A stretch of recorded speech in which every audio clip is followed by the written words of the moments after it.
how do I become sexually fulfilled in that part of waiting till I get married and having a relationship? And obviously your parents can't sit you down and say, okay, so wait till you get married, but once you get married, these are the things you need to do with your husband. Right? We get that part. No, you can't. Don't.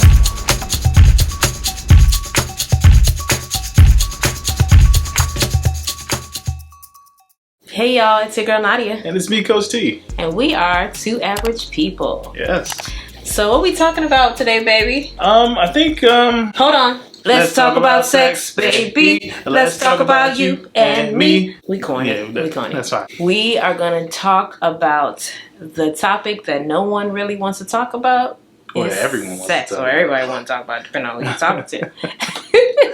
Is sex. Obviously, this is such a broad topic, right?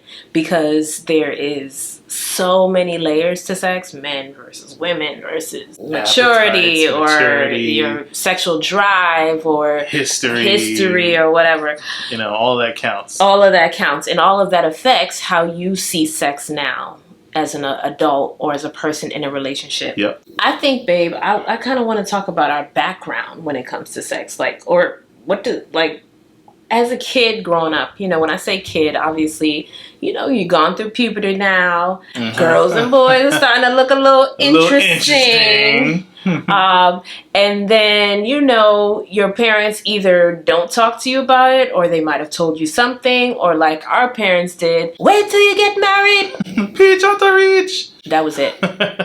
Wait till you get married was kind of the general discussion that we had regarding sex growing up that I could remember. Yeah. How about you, babe? Yeah. Well, I had a twofer because because, you know, growing up in church, super Christian, we had the whole, you know, wait till you're married conversation, which was definitely beat into our heads like drums.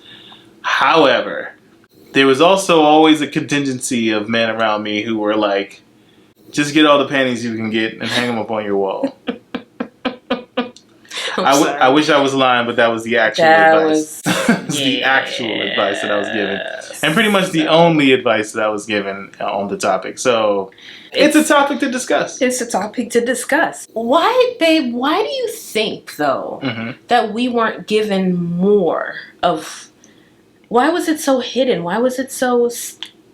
taboo, stigmatized? I don't know. Why do you think we weren't given more information? It was just kind of like, wait till you get married to have sex. Wait till you get married and then what? Well, I think what happens is, especially in our culture, in the Caribbean culture, is just sex on the whole is just not a topic that you come forward out and talk about. You just kind of take the status quo in whatever direction you go. And when you're younger and you're super virginal, everybody is too, so it's not that bad. But the older you get and you're extra virgin olive oil, yeah, it's not as fun anymore. Yeah, right. So as far as the elders go, I think it was just a taboo topic for them. Yeah. And the way they dealt with taboo is, don't do it. La la la la la. Don't do it. I think it was very uncomfortable for them, like you said, just talking about this. One, of course, their parents didn't even kind of talk about it. Not at all. But I wonder, as a parent, if there is a part of them, and well, part of us, now that we're parents, that just doesn't want to think about our children doing that. Oh, absolutely. Even though we know one day they will. Yeah, I mean, it's true. But at the end of the day, we also can remember how we individually felt like, no, it's about that time. So it's going down. So yeah, it's a very awkward place to reconcile. Yeah. And I mean, looking at it from the eyes of a parent, how do you even bring up the topic? How do you come across like you're not trying to be... controlling, but you want to have these conversations, and by the time you're 15 or 16 and you really start questioning, okay, what does this mean, my attraction for this other person, you don't want to talk to your parents. Don't do it. But see, the problem with the don't do it though was it just left a whole bowl of curiosity. Yeah, it's really bad advice. Not to not do it, but to tell kids don't do it, don't do it. It's really bad advice. It's really bad advice because even if it's don't do it, the questions are why? Why? What is it that, you know, we need to hear STDs and pregnancies, and this is what, all of those things, which, you probably learn from your friends or in school. But leaving that bowl of curiosity, I think might be a little bit of a dangerous thing. Yeah. So then I asked myself, what would I have wanted my parents to say to me? Interesting. And I have asked myself this question quite a bit because, we have a daughter. And at some point, we're going to have this conversation with her. Very much. And so I've thought about it. And I remember a clip that I saw on one of my favorite shows, Family Matters. What is it about that clip that you felt was just so impactful for you? Obviously, this is what is a little different because we're talking about a father and a son, which looks differently from a mother to a daughter, a father to a daughter, or a mother to a son, right? And so what I loved about that clip was he really first explained to him how to really, really be safe. So Carl, the father. Yes, sorry. Carl explained to Eddie how to really, really, first of all, abstinence is the safest way to reduce all the risk. But on top of that, he said, this isn't just something, how I took it was this wasn't just something that you do with the first person that looks beautiful, right?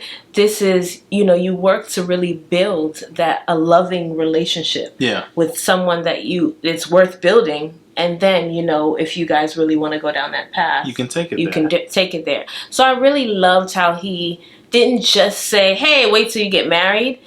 He kind of said, maybe you can interpret it in that way, but it was really more, hey, this is something that you build. And then, if you want to move on, then this is how you move on. And that's how you do it. So one of the things that I took from it that I found very impactful was the conversation went beyond the birds and the bees and protect yourself. Right. Like they glossed that. Right. They glossed over that part. Like yeah, we know that. We know that. This is not what we're talking about, though. Right. This is how this is going to impact you. You as a person. As a person. Right. And the road that you start on, it does tend to be the road that you kind of stick on for a little while. Yeah. Especially as you find yourself. And I thought Carl's advice was good. Like, your goal is to really find somebody that makes sense and to go down that road with. Right. It doesn't mean that person has to be your everything. But it does mean that person should be special enough to share that moment with without regret. Right. Beyond protect yourself. Right. Beyond birds and the bees conversation. It was really about his heart. Right. And I appreciated it. I appreciated that. And watching that clip makes me wonder what we will tell our daughter. That's a fantastic question. She obviously is going to hear it very differently from me than she will from him. Right? So what would I tell my daughter? And I think that's something that I'm still processing over and over. For sure.